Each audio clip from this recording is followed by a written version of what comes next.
that would have us come in and talk to people about bees. What we try to do is over, one life-threatening thing, and then one that was absolutely going to take my life if I didn't figure it out. And I rolling. figured it out. Howdy. Hi. I'm Mo Wolf, CEO of Little Honeys out of Janesville, Wisconsin. Thank you for coming. Can you tell? Yeah, it's on. I had no idea what propolis was until I saw you. Mm-hmm. And so, the bee thing just continues to become more fascinating. So tell me about propolis and the history of propolis and how it's been used and what's happening with it now. Well, propolis was first named by Aristotle, and then Plato was the one that prescribed it first medicinally. So Plato was, he found that it was very good for use on, as he said, ulcers, internal and external. Mm-hmm. And today we know that an ulcer is a very acute bacterial infection. And what has been interesting is propolis has been used historically antibiotically, not just on ulcers. Within the last 100 years, when we figured out what penicillin was, they started referring to propolis as Russian penicillin because for hundreds of years, when someone would be getting sick in that part of the world, they'd start using the propolis. And they would use it antibacterially, antibiotically, usually in a tea form. When someone would be getting sick, they'd make the tea, and the person that was sick would drink the tea, and that's how they would get that propolis into their system. Hippocrates used to prescribe it. Coming clear down through history, at the turn of the last century, during the Boer War in South Africa, British medical doctors in the army found that if one of the soldiers who was wounded had a serious infection that wasn't responding to anything else, they would go out and they would get this substance from the wild bees there in South Africa, and they would take this substance and they would start putting it on the wound, and they found that was very, very effective in treating these gangrenous wounds. Well, so you're talking about around 1900. Right. And so what kind of bees were they? I mean, because when we hear Well, African bee, we go, well, what's that? It was a honeybee from South Africa. I see. There are many, many different strains of honeybee. You've got honeybees from Asia, honeybees from Africa. You've got the various European strains, and each one is just a little bit different. How they got what we call Africanized bee, or the killer bee, was back in the 50s when the Brazilian government was trying to do some experiments to make the European honeybee that they were using there in the jungle adapt a little bit better to that hot, wet environment. European honeybees don't do well in high temperature, high humidity environments, but yet they do really well at bringing in honey. So the Brazilian government decided to genetically combine the European honeybee with the honeybee from Africa, which she's from Africa. She does great in jungle climate. Unfortunately, the African bee is much more aggressive, and you blend that with the European bee, and you don't get all of the great traits of the European bee. You get a very hardy animal that tends to be a little bit aggressive. All right, so Mo Wolf, you started this company, the Bee Rescued, and the other name of it is, I forget. Our company's name is Little Honeys. Little Honeys, and right. It was actually my dad and my brother-in-law that started the company raising honeybees. My brother-in-law's family has been raising them for generations. Dad got involved with my brother-in-law and they wanted to take their avocation and turn it into their vocation. Wonderful. Which everybody should be able to do that. Yeah, if you don't love your absolutely. work, it's not worth doing. So they started raising honeybees together, and were really enjoying it. They needed a good name for their apiary, and so they decided Little Honeys. And the little honeys are not the bees. The little honeys are my little sisters. And there's 3 Z's in our name, 1 Z for each continent that my sisters come from. We're an international adoptive family. What are those continents? Asia, Africa, and South Asia. Okay, so how old were you when your parents started adopting? I was 12. You were 12. hmm How old are you now, can I ask? 35. Okay. All right, so that must have been quite an experience for you. Yes, it was. Yeah. Yes, it was. How many sisters do you have now? 6. 6 sisters. Okay, wonderful. And so how does that tie in with the taking this and bringing it into the form of a business? Well, some of my sisters are special needs, and Mom and Dad wanted to have something that would provide for them to ensure that their needs were met, their physical needs. So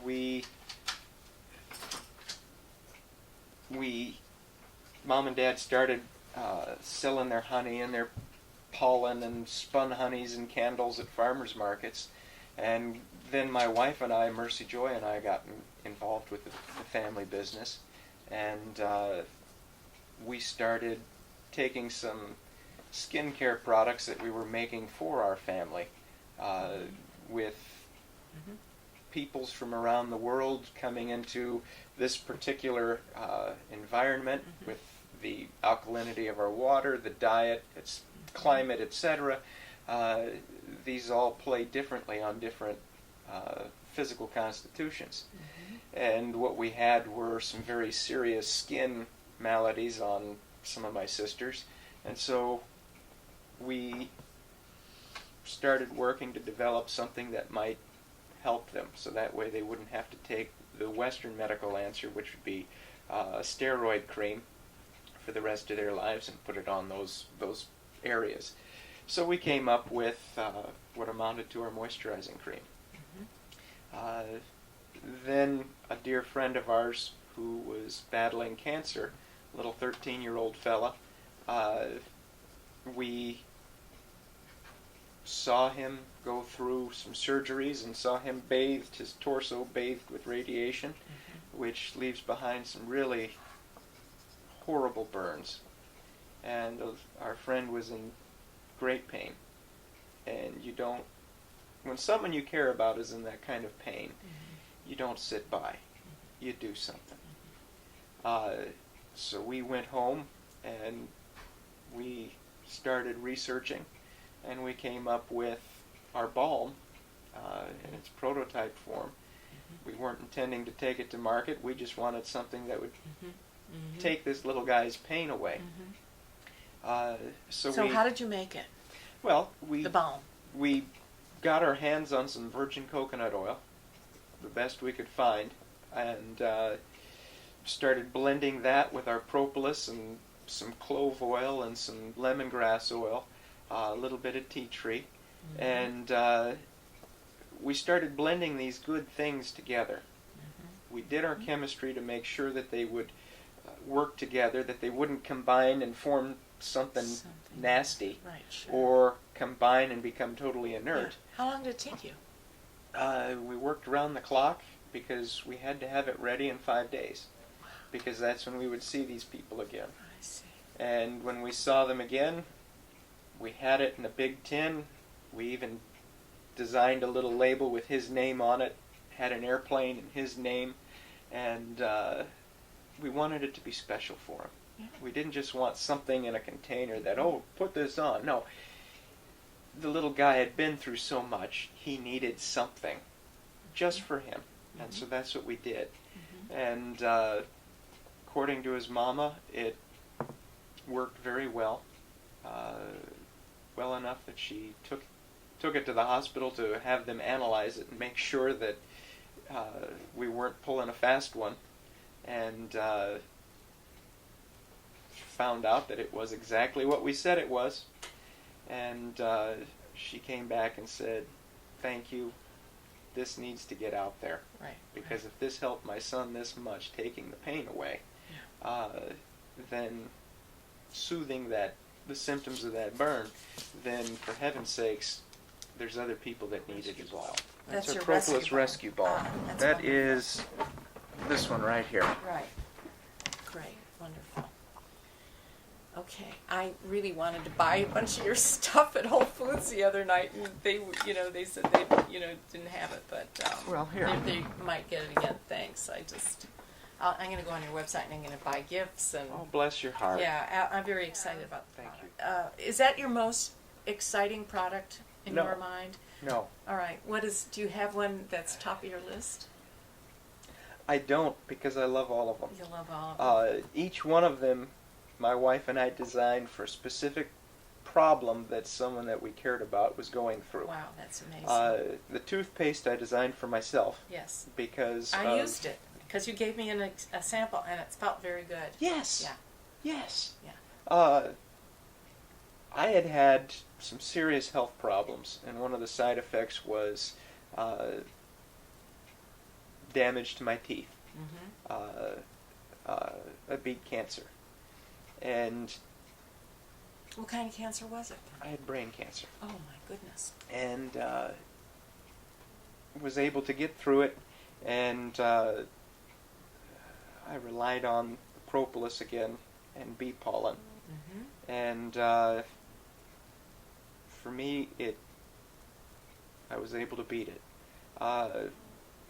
But one of the complications was my gums were constantly bleeding, my teeth were starting to get loose. Mm-hmm. I was in my late 20s, and I did not want to have to get dentures. Oh, So, you have great teeth. well, thank you. So I formulated the toothpaste based on what a surgeon at Rush Hospital in Chicago told me about propolis for oral care. And she was from Poland, and she told me that in Poland, whenever there was a problem with the teeth or the mouth in general, they would go find a beekeeper, buy some propolis off of him, and slap it on the problem tooth. And so, number one, I started chewing propolis, taking little bits of it and packing it in my mouth, because I'd been doing that while I was fighting my cancer. Number two, I decided, I should start using a propolis toothpaste. So I went to the local health food store and I started looking at these things. When you go through a serious illness, it makes you more astute and aware of labels, Yes. because you don't want to That repeat happened it. to me, yeah. But keep going, yeah. Knowing the chemistry of something like sodium lauryl sulfate, which is a very unstable compound, likes to bond with anything. Is it found in all commercial toothpastes? It's found in every one that I know of, and it's put in there because that's what causes you to foam up. That's what allows you to identify with Old Yeller.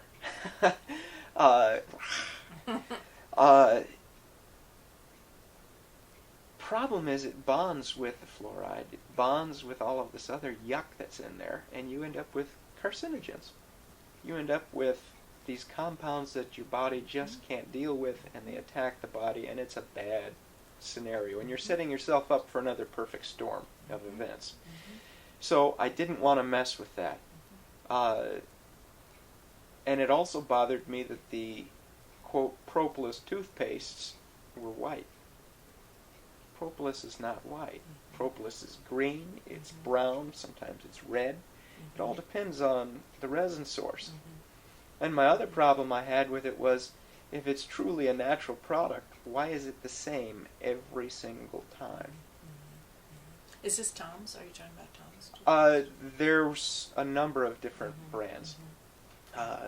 But I decided I would be better off making my own toothpaste And so went back into the lab, and my wife and I started researching, and we came up with our toothpaste, which has 6 or 7 ingredients. It's Do you guys have backgrounds in chemistry or anything? No, we don't. No, you just we don't. You're really doing it yourself. And that really that probably does. frees you up. It frees us up, but I it also agree. ticks off a lot of people. Sure, I understand. Because what qualifications do we Sure. have to be thinking get it. that we can go into Sure. a lab? Well, here's the qualifications. Right. I'm a daddy, I'm a brother, and I'm a son. And you're a And survivor. I want my family to have the very best. Yeah. And quite frankly, if there's a void in the market, that means that people are taking the easy way out, the chemists are taking the easy way out. And that means someone else needs to step up, do the difficult thing, do the right thing, and make it available to people. And so that's what we did. That's wonderful. Uh, Do you know, is there any history of propolis being suppressed? Because, when the medical establishment as we know it came up, there's been, a lot of suppression through the last 150 years of cancer cures, natural cures, a lot, people just having their labs blown up or being offed. Is there anything about propolis that's been suppressed as far as you know? I can tell you this, we can't tell you what propolis will do medically. I can tell you, though, that the rest of the world, propolis is Right. an incredible medicine, but Right. we can't say that here. Right. And we don't. Right. Here we sell our propolis as an active ingredient in our Right. cosmetics, Right. our personal care. But We have even- to be very careful about what we say this propolis can and cannot do. Because The FDA has clamped down very tightly, and with some new regulation on nutraceuticals, it's even more difficult. So we have to even be careful about what we say. This may help take care of the symptoms of disorder A or syndrome B. We have to stray away from even that.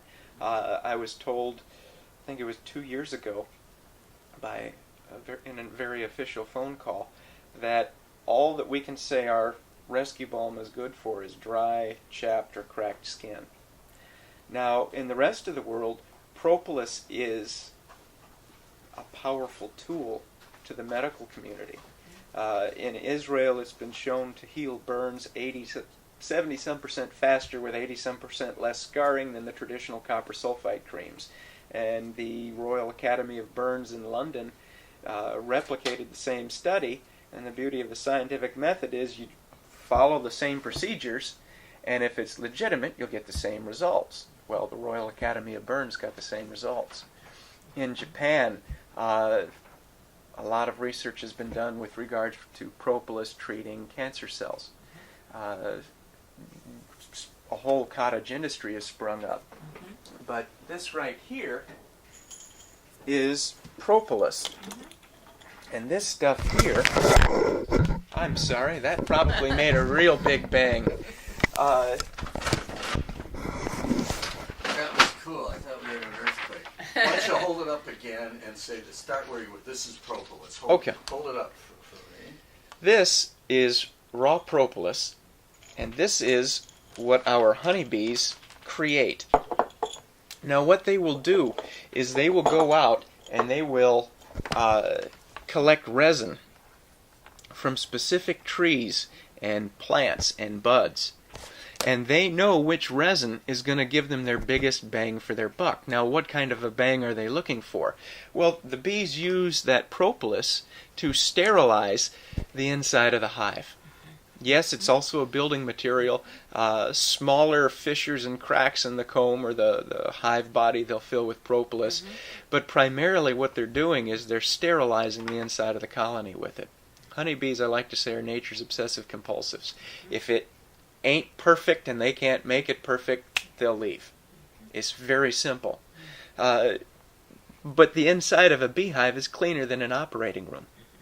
And the reason it's cleaner is because of this material right here, this propolis. And again, I don't know if you can see that in the camera, but there are multiple different colors in there. There's browns, there's greens, there's blacks even. And that's all from the various resin sources that the bees are gathering that resin from. Now, it's not just plant resin. The bees will take resin from these plants and they'll mix it with their own saliva. Now, that saliva is full of enzymes, it's full of hormones, it's full of all these different chemical compounds, and that blends with that resin. And many times, for instance, with the Brazilian green propolis, they take a resin that is absolutely dangerous and toxic to humans.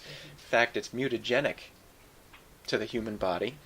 And that saliva from the honeybee, that gift of the honeybee to this resin, changes it into something that is not just good for the body, it's healing to the body.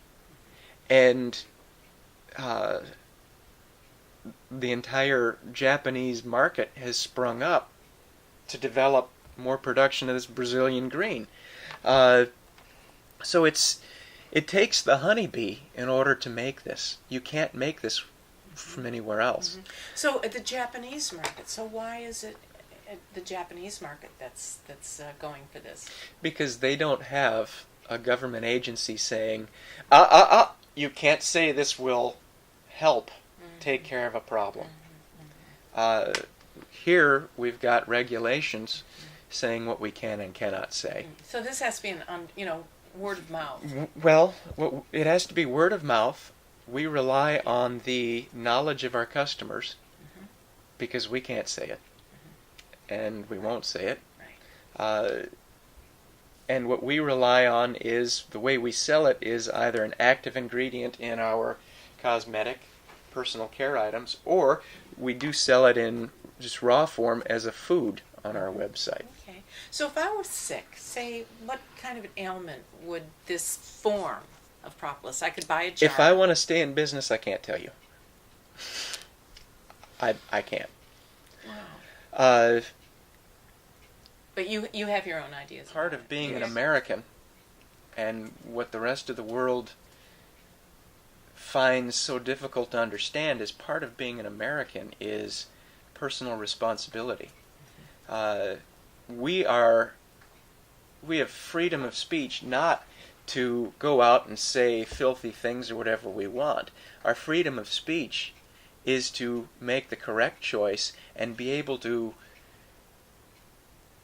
call into account those that are doing what's wrong. That's also what the ballot box is about. The rest of the world looks at this and can't figure it out. It's a mystery to them. Even some of the quote democracies around the world, because we're not the typical democracy. We were supposed to be a republic, representative, and makes us totally unique in the world. And as citizens of this country, we have a personal responsibility to not just the body of our country, but also to our families and to ourselves to look into things like propolis for strengthening our own health and wellness, keeping our family's health stable, keeping our friends' health stable. Doesn't it seem to you that more and more over the last 30, 40 years our government is working against us, though? Well, those of us who want to take responsibility, we're going to be taxed, we're going to be look at the recent Supreme Court decision. Punished, of course. Now you have no choice but to jump into this system that is totally out of control. Right. When the SCOTUS decision was announced yesterday, the only stock area that saw any strength or any growth was the healthcare industry because, hey, now they're subsidized. Kind of like corn. Yes. So did you see the growth? I wasn't watching the stock market. I didn't know about those sections of it that grew from that. Was it pharmaceuticals? Was it insurance? AIG? What was it? I don't recall. I don't recall. I'll I take just a saw. look at I that read the because- report that talked about the category in general, the broader category.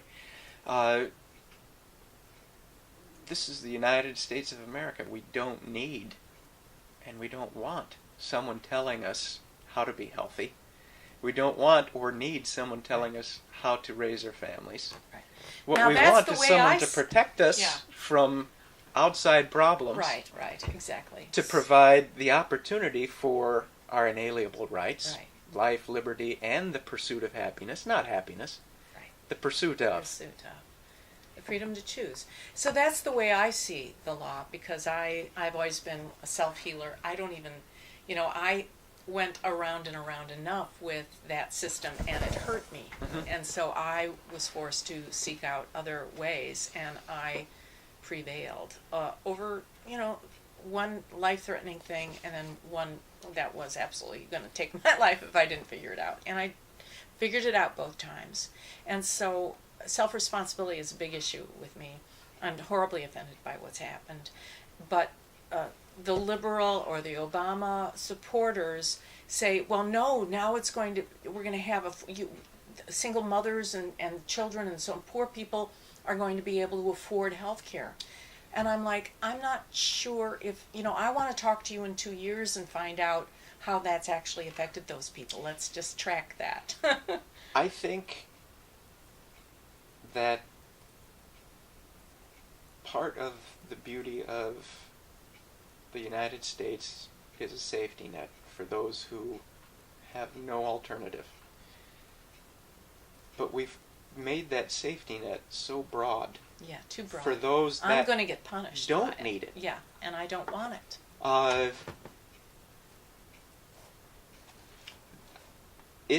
We've built our company in such a way that our company was designed, yes, to take care of my little sisters for the rest of their lives, but also to make sure that we're doing the right thing. We've got an outreach where we donate money from the sale of our products to caring for widows and orphans around the world. We're very passionate about these things. These are things that are just basic to who we are as people. And our philosophy is, if your business doesn't reflect who you are, then someone's being less than genuine somewhere. Our business was designed to reflect our personal beliefs, which means we're going to take care of widows and orphans. We're going to take care of single moms. We've got single moms here in the United States and around the world, particularly in the Philippines that we work with, to make sure that their needs are met. We try to, the New Testament speaks of the least of these. It's not the government's job to take care of them. It's yours and my job. And as a company, it's our job to take care of our people that work for us, and it's our job to take care of our customers by providing the best, most purest product possible. And it's our job to then take care of those people that we can. Now, are we going to be able to take care of everybody? No. But everybody does their But- part. And then we have freedom. We're not forced to do it by We can take an care of those overreaching people government. So you're in our sphere of exercising- influence. Yes, right. Very good. Some of the organizations that we work with, one of them is an organization out of Missouri called Rafa House. Oh, that's right. Some very dear, sweet people. And what I appreciate about them is it's not an organization that is just throwing money out there into the world.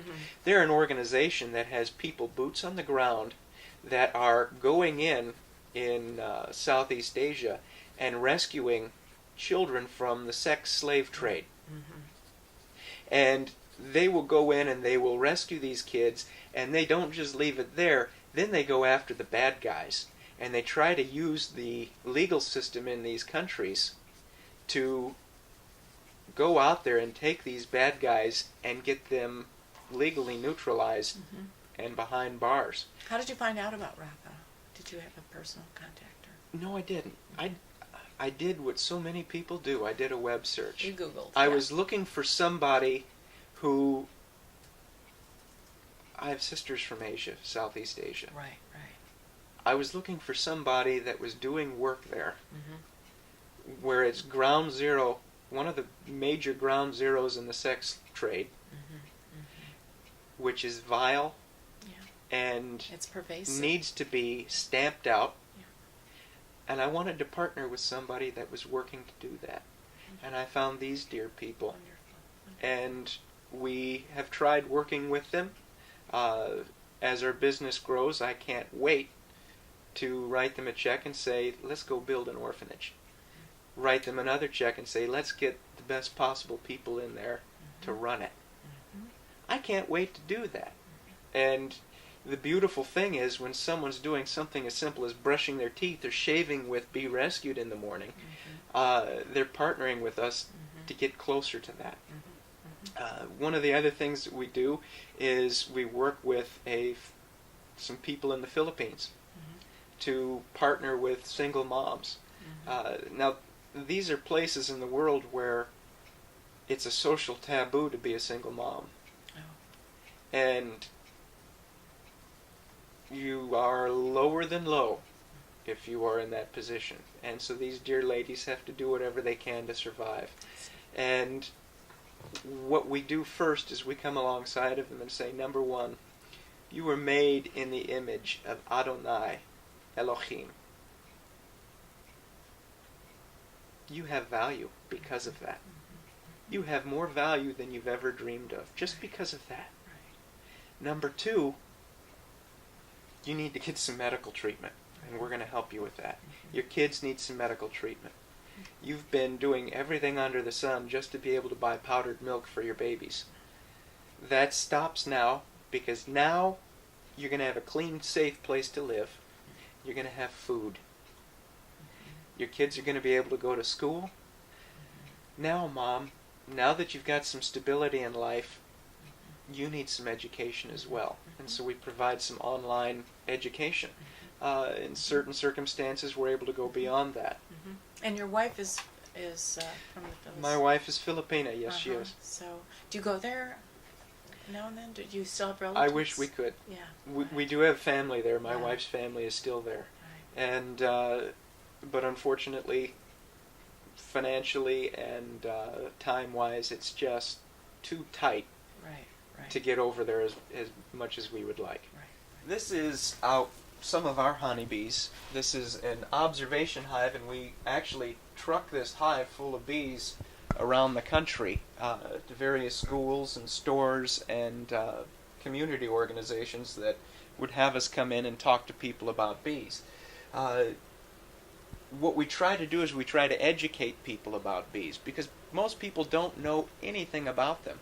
You can hear them starting to increase in sound. The air conditioner is going to kick on soon.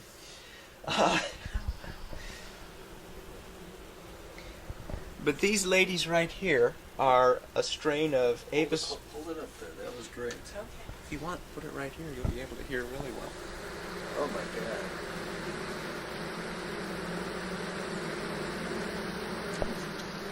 These ladies are a strain of Apis mellifera, the European honeybee, and most everybody knows that they produce honey. And they produce honey by flying out and getting nectar, mixing the nectar with enzymes from their body, and then bringing it home, putting it in these tiny little cells, drying it out, and then it becomes honey. It comes in, I want to say 80-90% moisture content.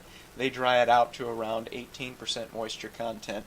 But between that drying process and the enzymatic action and the digestive action on that nectar, changing it chemically, it becomes honey. Now, most people realize that. Most people don't realize, though, the amount of work that goes into procuring the honey. And that is, this is 2 pounds of honey right here. In order for the bees to collect enough nectar to make 2 pounds of honey, they literally have to fly 50,000 flight miles. How many of them? A lot. In order to get 1 teaspoon of honey, you're looking at the life's work of about 12 bees. Oh my. So for 2 pounds of honey, you're looking at an exponentially larger amount of work. Yeah. And What is this the becomes lifespan pressure. of those worker bees? This becomes precious. The lifespan of a worker honeybee at this time of year in the summer is between 5 and 7 weeks, because they do literally work themselves to death. They don't take coffee breaks, they don't sleep, and they literally just keep working around the clock. If there's enough moonlight at night, they'll go out and they'll forage at night.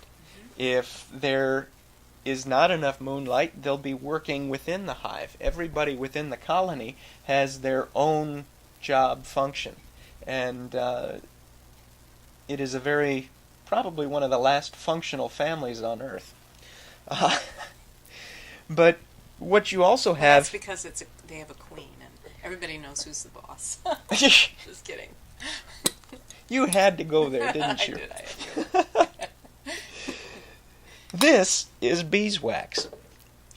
Most people know that bees make honey, and most people know that they make beeswax.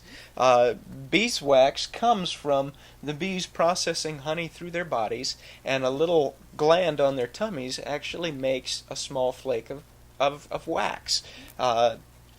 So what the bees will do is, as they're working in their colony, that wax will start to develop on their tummy. It's not anything new for some creature to create wax. We develop a waxy substance in our ears. Well, they develop it on a gland on their tummy. And what they will do is they will take that and they will use their mandibles to form it, and then they will start building their comb with it or repairing their comb with it. See. So that comb is all made of beeswax. Beeswax, 100% beeswax. And there's all little hexagons. That's Perfect, right. Perfect little hexagons. Because that is the most efficient shape for bearing weight. And there's a lot of weight that has to be. There must be some esoteric meaning to it, too. I'll look into that. They will also use the wax to cap over completed honey. Once that honey becomes 18% moisture content and becomes truly honey, they say, okay, it's good, let's cap it over. They'll put a little door of wax over it to store it for later. The beautiful thing is, it takes 8 pounds of honey to process through the animal's body. And I did say animal, don't slap me for that. They're part of kingdom Animalia. Sure. Learn your taxonomy! They're part of kingdom Animalia, and it takes 8 pounds of honey to process through their bodies to make 1 pound of wax.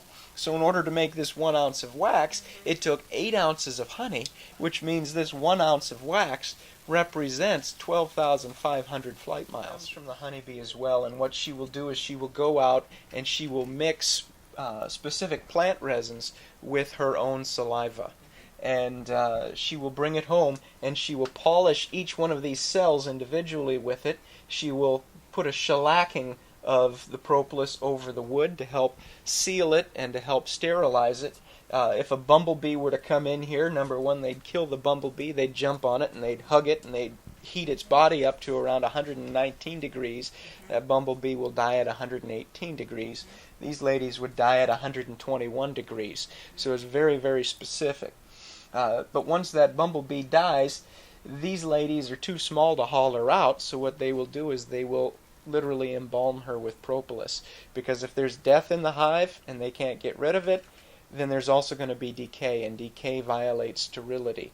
And remember, it has to be better than operating room sterile in there. So they will embalm the creature with propolis, which happens to be where the Egyptians got the whole idea of embalming their pharaohs, by watching how the honeybees used the propolis. There's also royal jelly that gets created by the bees. That's the fifth item that the bees create. And there's 2 types of royal jelly, one that's made for the worker larva and one that's made for the queen larva. And the difference is the worker larva is a 70% pharyngeal gland excretion, 70% mandibular, 30% pharyngeal. If they need to make a queen, because mama's not laying enough eggs or the hive is too large. They will simply reverse that ratio so it becomes the 70% pharyngeal gland excretions, 30% mandibular. It's much higher octane in hormones, and it turns the genetics on of that female larva, so that way she develops more completely. Her body will become a third to 2/3 larger than her sisters here, She lives longer than and the she worker will dies. she will develop a third less time, 14 days instead of 21 days, and she will live 7 years, up to 7 years. Her food as a queen, an adult queen, is primarily bee pollen, this stuff here. Now the bees, they're out flying around collecting nectar. When that creature, that little lady right there, tiny little creature, about the size of the tip of my little finger, when she's flying through the air, that air, those air molecules brushing across the hairs on her body, brushing across her exoskeleton, creates static electricity. As much as 400 volts of static electricity on that tiny little creature. Now, when she lands on a flower, the flower's pollen has a slight opposite charge. I see. Opposite polarities They attract, so that pollen jumps to her body. After just a couple of blooms, she will have to stop because her flight control surfaces are getting cluttered. She'll wet her front paws, there's that saliva again, and she'll start combing through her body, starting at her antennae and her compound eyes, and she'll be moving those little pollen grains, mixing it with her saliva, getting it into big clumps, and packing it into her hip pockets. They've got these little pockets built into their hind legs called pollen baskets, kind of like the pockets on a cargo pant. Right. And that's where they will store that pollen till they can get home. And what's amazing is just 2 of these little grains, on average, take 72 minutes to collect. They will bring it home and they will mix it with a little honey and they will store it in cells. They will feed it to larvae that are about 3 days old, between 3 and 5 days old. They'll feed it to their queen. If there's a lean time in the year for nectar coming in and honey, the worker population will eat that pollen as well, that stored pollen. Now, you say you can see the queen here? She is not in here. Oh, she is. This is going to be a split, and there's actually some queen cells in here hiding under some of the bees. This was a split that we made. We took out of the colony. We leave mama at home because we don't want that main colony to go under stress. In human beings, when we get stressed out, what happens? We get sick. That's right. There's the immune response is suppressed by the chronic stress, and we just get sick. Same thing happens with a bee. If they get under chronic stress, they're going to start showing signs and symptoms of disease. One of the first things that you might see is something called chalk brood. Is that different than foul brood? Yes, it is. Okay. Yes, it is. Chalk brood is, if I remember my bee diseases correctly, it's a fungal infection that begins in the gut. The propolis is antimicrobial, antiviral, antifungal, antibacterial. But there's always an exception to the rule. And there's always going to be some little exception that can sneak into the hive. Well, the chalk brood is an example of a fungus that can survive in a colony. What happens is it gets into the gut and it ruptures the gut of that bee, that larva, and starts growing out, and you get what looks like a mummified larva. That happens on a level of several thousand in a day, and you've got a colony that's going to die. That's a great indicator of stress in a hive, is when you start seeing that chalk brood show up. It's one of the first things that happens. Right. That, and they get very irritable when they're under stress. Well, this leads me to a question that we had about foul brood. Is there always a spore? Is the spore in every hive of foul brood or chalk brood? And that if you send it to a laboratory, they could say, "Oh, you have it," even though it's not developed? You will always have spores. There's spores everywhere. Right. There are toxic mold spores everywhere. You've got just a swab of the skin, you're going to have MRSA showing up on just about everybody on Earth's body. The problem is when those bees, when that spore starts getting into the larva, and those larvae start getting affected. Now, left to themselves, 25% of the bee population shows some resistance to diseases like foul brood. Bred properly, and you're going to increase that resistance. Prior to 1948, the only answer to a foul brood infestation would be to destroy the colony. Then in 1948, the Bayer Chemical Company came out with terramycin, which is the veterinary form of erythromycin. And they started putting it on these hives with great results, allowed the hives that had the foul brood to continue surviving. But the problem is they were propping up those weaker genetics, because a good, healthy beehive should be able to resist that infestation. So did that mean weaker bees going forward from 1948 and... That means weaker bees. And because the chemical answer was so great for American foul brood, maybe we can do that for some of these other problems that we've been having. Nosema, in the 1990s, they started coming out with organophosphate-based pesticides for varroa mite. They've got all of these wonderful chemical answers, and I say wonderful with tongue-in-cheek, because what they're doing is they're propping up those weaker genetics, which then pollutes the genetic strain. What should have happened is they should have gone back to breeding and said, you know, some of our colonies don't have American foul brood disease and don't have a problem with it. Who's to say we can't take some queens, requeen this affected colony, and see how it does? Well, the University of Minnesota has done some research, and they have developed their SMRT bee, a hygienic bee. That bee can smell when larva is becoming infected with the American foul brood disease and some other diseases before that larva becomes contagious. And what they'll do is they'll say, oh, you're getting sick, you're out of here, and they grab it and they haul it outside and dump it away from the colony so that it can't get the rest of the colonies. Because everybody sees that on an engine cowl of a car and they say, is that some alternative fuel? Well, no. The power of propolis is natural healing. And so that allows us to have a conversation starter.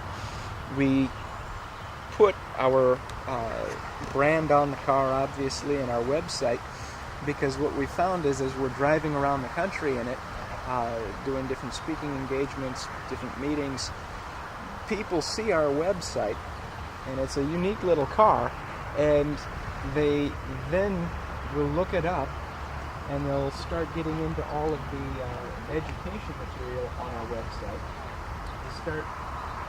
They go to our Facebook page, our Bee Rescue Propolis Care Facebook, and they're able to start getting pictures of the bees on a daily basis. Some of the most beautiful bee pictures you're ever going to see in your life. As well as information about the bees, information about the various hive products, and just how precious and important she is to this earth. So everything that we do has a reason and a purpose behind it, including putting information like that on our car.